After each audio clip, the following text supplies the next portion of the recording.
poor might have been quite a kind word as well, because I thought it was worse than poor. So no, not really, because it's the same group of players. I thought that sort of for an hour Saturday played well against a decent side that played well against Bristol. So no, not really. We didn't have enough players that played to the expectation that we thought they would. So you can maybe carry one or two players. Yeah, but we didn't have quite enough players to play well. The system that we played had served us well against Bristol City. Sorry, served us reasonably well in the other game. The Oxford game, but if I'm being honest, it didn't serve us well in this game. That's no reason that people's passing wouldn't be good. The shape of the team and the organisation of the team is down to me. So, having done well in the Bristol game and having done enough to have put the game out of sight, I think early against Oxford. You know, I thought it was right just to continue to see where it would take us. We played it against Bristol because they play it, Bristol City, because they play it, and they're from a higher level than us, and we thought that's our best way of winning, and it worked. We played it against Oxford, and they changed their shape of their team, so we thought, well, this might be working for us. They went to a diamond, so that worked well, and I just felt it's important at this stage of the season just to know exactly what you can and can't do. But I don't think it worked, if I'm being honest. That's not the reason we lost. It might have been a reason that we never got as high up the pitch attacking wise as we should. But other than probably be three centre halves, not too many people played well. But in fairness to the forwards, I don't really think we gave them any supply. If there was any supply, it was going to come from Paddy. There was no real supply to front people. Taking into account we'd scored 3 against the Championship club and 2 against Oxford. Yeah. So I was as surprised as most people. I can only say that. I was surprised there was nothing in the training that would make it evident that we wouldn't be able to do that. Nothing at all. But we weren't. And you know, we're still learning about players. I think if I say that, I'd be doing a lot of the players a misservice, because most of them have shown what they can do by now in the games and in training. But where we needed better service to front people, we never really provided that. It was very unfair on Craig and very unfair on Paul, that we couldn't really supply them with enough, particularly from the wide areas. So I have to look at that and say, well, we know this is a good system against maybe a team that we feel is going to have a lot more of the ball than us, which would mean a higher level team probably, but I'm not sure it would be always the right system in games that we want to take the game to the other team. So something to look at. And the obviously saying that certain players didn't perform well. It's early in the season, so presumably it's just, you maybe deal with it in a different way at this point in the season, 3 games in, 4 games in, than you would later. Of course, because it's not like a massive rocket to those players or whatever. No, you know what? I say this every year, and I'm going to say it. My teams never start. We never start great. Our work is based around fitness, which is going to take us for a season. It took us for a season.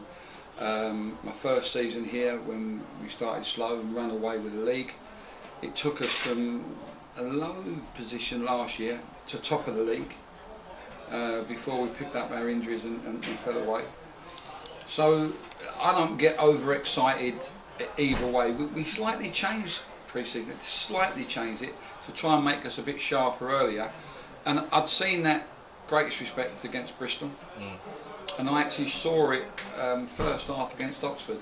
No reason for me to think I wouldn't see it the other night, but I didn't. But having said all of that, you know, the players that come here always say it's the hardest they've worked pre-season, and I believe in it because it takes you through a season. It's always taken me through a season. It's never let me down, and you know, so I don't get too high with success and failure anyway, but I don't get, you know, too up with it in pre-season and close season. I don't get too down with it, you know. I think my disappointment the other night really was the contrast from Bristol City in the first half against Oxford was so big. The contrast was so big, so that was disappointing. No Danny Green No. or Luke Guttridge on Tuesday. Are they injured, or is it just a decision no, that you made that played? Yeah, just that the system that we played wasn't necessarily going to be ideal for them. Maybe ideal for Guts actually. He could play the Paddy McCourt role. But to cover all eventualities, you know, we had sort of Alex Lawless that can play the right wing back one or play the midfield one as well. So it wasn't really it's just that we felt that was the best group to deal with that particular game. It wasn't anything against Danny or against Luke, not at all. Any knocks from Tuesday? You okay? No knocks from Tuesday. We had a good game on Wednesday with MK Dons at MK for the people that didn't play on Tuesday, and we picked a couple of knocks up from that. But I don't really think anything terrible. We lost Nathan Doyle on Tuesday. I don't know how that will be. I don't. Where's he affected? Muscle on the back of his leg. I don't really think it's hamstring. So, and we don't know. He's having treatment today, so I'm not sure. Is he likely to be available for selection, or I won't know until tomorrow. Okay. So, and Danny Potts come off in the game yesterday, but once again we're assessing that. I don't really know. Well, knowing the way that you look at your side in the early stages, Yeovil not doing very well at the start of the season will mean nothing, I guess. No, it doesn't, because you know, lots of teams start quick, lots of teams start slow. You know, but gradually everything evens out. You know, best teams are going to finish near the top, and the teams not so good are going to finish near the bottom.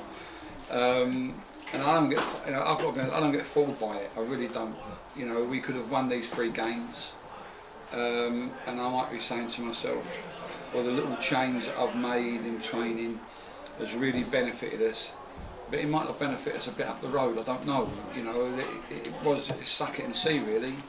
I think we've been a bit sharper. I've got to be honest. Other than the game the other night, I think in the other games we've been a bit sharper than we would normally be. But I don't really take too much notice to sort of 8-ish games. I don't. You know, get as many points as you can. Then I think that what we do kicks in. And as I said, the disappointment the other night was,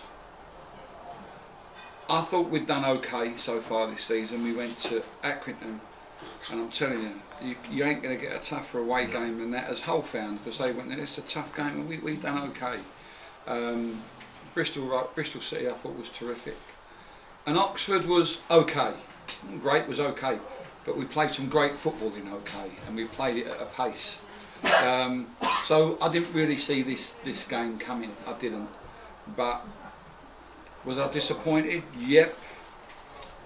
Was I expecting to see better? Not necessarily team better, but individually better? Yes. Would I expect us to improve on that? 100%. Would I expect us to be at our best until 6, 8, 9 games are gone? No, I wouldn't. But I would expect to see progress. I would. I didn't see progress the other night, so that was disappointing. And just finally, lots made when teams are travelling a great distance across the country to places like Yeovil or Carlisle or Hartlepool or wherever you're going from these kind of southern and central places. Does it make any difference to the players having to travel so far? No, I don't think so. No, not at all. It's what I do for a living. Yeah. You know, you get used to it. It's just part and parcel of what you do. So I think in terms of, you know, where we go and who we play and all that stuff, you know, I think you can make more than enough excuses about loads of things when you don't win. Yeah, we didn't win because they win it. Sometimes you don't win because you don't play well enough, and sometimes you don't win because they play better than you. In terms of travel, and never an excuse. Good. Fantastic. I'm standing into Mike, and he's covered most of the points Mike brought up to me. Just sort of going on to assessing where the team will be after this weekend. You'll have played a team that has come down, you played a team that's come up, you play some teams in the league. I mean, will that give you a really good idea of where you are? Not really. Still far too early. No, not really. You know, it's. You know, I just think that like life, if you like, is no different than football. Anything that you do, you know, is no different than football. You have a 400 metres race, the winner ain't normally in front after 100 metres. You have a marathon, the winner ain't in front after 3 miles. You know, and life, other thing, that's just football, horse racing, the horse normally ain't, it's just how it is, you know. You're not going to be peak, not 9 months of the year. You're not, I don't care who you are, you're not. You can be consistent over 9 months, but you're still going to have, you know, highs and lows. I think for the last 2 years, and I might be wrong, although we've got no Arsenal supporters in here, I think Arsenal have been in pole position with 12 games to go, haven't they, or something like that. Certainly at Christmas time, I think they were leading on, and the others come from it, because that's how it is. That's just how it is. I prepare my players for a season. Long, hard, sort of tough season, and that's how I prepare them, knowing that we might not be as sharp as some at the start of the season. And you know what? That's how I've always done it. I had a little tinker with it this year, not a big tinker, it's a little tinker to try and make us perhaps a touch sharper. And I think we have been a touch sharper. Only a touch up until the other night. But, you know, I have to constantly remind myself every year about this sort of 8 games for players to fully get into it. Other that's not just from my team, so I'm not fault of other teams not starting that well, and I'm not fault of other teams that do start particularly well. They don't always maintain that, so you know, there aren't sort of any surprises to me other than the performance the other night. As poor as it was, and it was poor, if I look at the last two games, 2 goals in last 9 seconds, even with what we've done, that could be an extra 3 points, and people are going, that's a good start, that's a good start. So I'm not fooled by things like that, you know, because I know how football works.